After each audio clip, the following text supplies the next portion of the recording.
CBN e a Tecnologia, com Gilberto Sudré.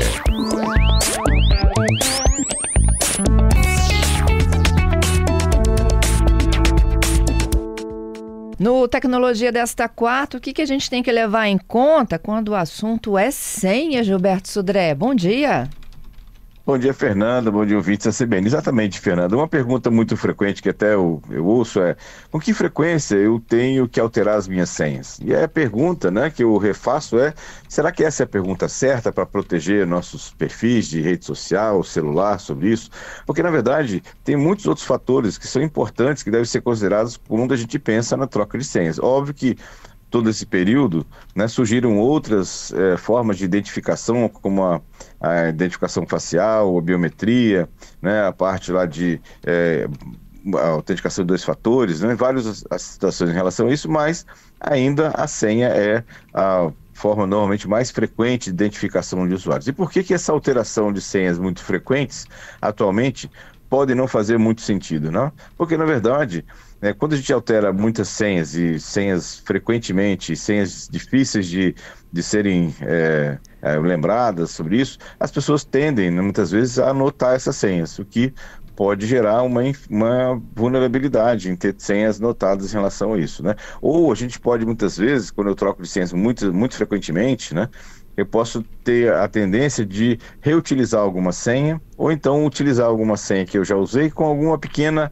alteração, que pode facilitar essa senha, ou seja, a descoberta dessa senha para isso. Então, por isso que a gente tem que talvez a pergunta não seja exatamente a frequência de troca das senhas, mas a escolha de senhas mais difíceis, e usando um cofre de senhas para que eu não use as mesmas senhas em vários locais, Então essa talvez seja a resposta de talvez não trocar a senha de forma tão frequentemente assim.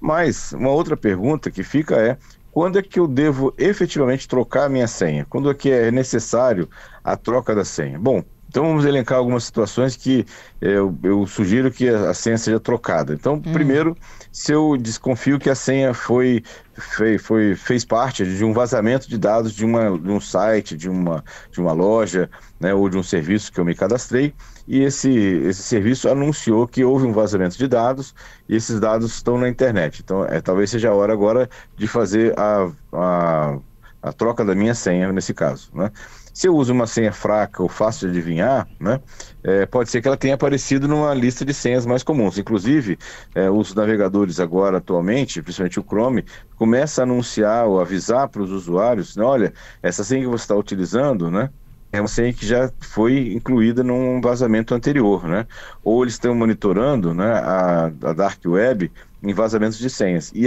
estão começando a avisar os usuários que, essa senha que você está utilizando fez parte do vazamento na Dark Web. Então essa é uma questão, Então esse é um outro motivo. Outro motivo de troca de senhas é quando você, por exemplo, fez um scan lá no seu computador, no seu tablet ou no seu celular e descobriu que tinha um malware instalado no seu celular ou no seu dispositivo. Essa também é uma boa hora de você, ou um bom indício, de você ter que trocar a sua senha, porque na verdade você não sabe o que o malware fez, o que aquele vírus fez, se coletou sua senha ou não, Se você compartilhou sua senha com outra pessoa, você precisou fazer algum tipo de compartilhamento de senha para alguém acessar seu perfil para consultar alguma coisa, na hora que essa pessoa terminou de fazer a consulta, é recomendado que você troque a sua senha, porque agora uma outra pessoa tem essa senha, Outro motivo de talvez seja interessante você trocar a senha é se você tinha alguma conta compartilhada. A gente recomenda que não tenha, mas imagina que você tenha uma senha compartilhada de um perfil ou de um e-mail com mais de uma pessoa, e essa pessoa agora não vai fazer parte mais desse grupo que tem essa senha compartilhada. É hora de você trocar a senha também para uma senha mais nova. E uma coisa que é bem importante também, é se você fez o login, usou um computador público. Por exemplo, você foi numa biblioteca, numa lan house, ou numa casa de uma outra pessoa e usou a sua senha para acessar alguma coisa nesse computador que não é o seu computador, ou seja, você não tem controle sobre ele, também é uma boa sugestão de que você, ao terminar esse acesso, né, voltou para casa, voltou para o escritório, que você troque a senha. Então, alguns exemplos aí de que você, que eu sugiro que você troque a senha, né, nesse caso. Fora disso, né, a troca da senha pode ser feita hoje de forma muito mais demorada. Então, você pode demorar talvez 6 meses para trocar uma senha, desde que ela seja uma senha única, que você só usa naquele local, e que seja uma senha de difícil chute ou difícil adivinhação. Gilberto, quando a gente recebe aquelas mensagens dos perfis das redes sociais, do tipo, você esqueceu sua senha, e são perfis oficiais mesmo, né? É um indicativo de que alguém tentou, né? Entrar na sua página e deve ter tentado lá 1, 2, 3 vezes até disparar aquele recuperar senha.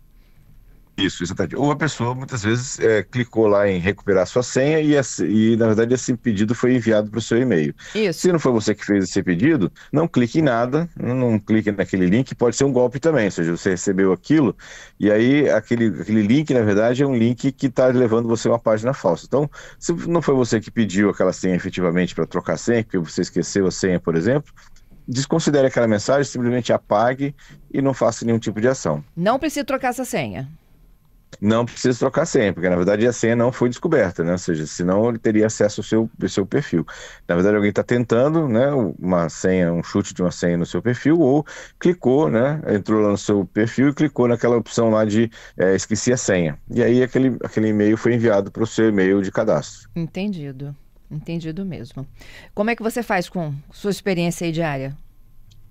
Bom, minha senha eu troco com alguma frequência bastante longa, mas eu uso senhas diferentes em cada um dos perfis que eu tenho, senhas longas, alfanuméricas, com letras maiúsculas, minúsculas, números e símbolos, e armazeno tudo isso num cofre de senhas. Então, ou seja, quer dizer que não vai ter invasão, que não vai ter nenhum tipo de vazamento? Pode ser que tenha, nada 100% seguro, mas pelo menos a gente, com esses processos, né, tenta reduzir o risco de você ter sua senha comprometida. Uma coisa importante também a gente lembrar, Fernando, é não salvar as senhas no navegador.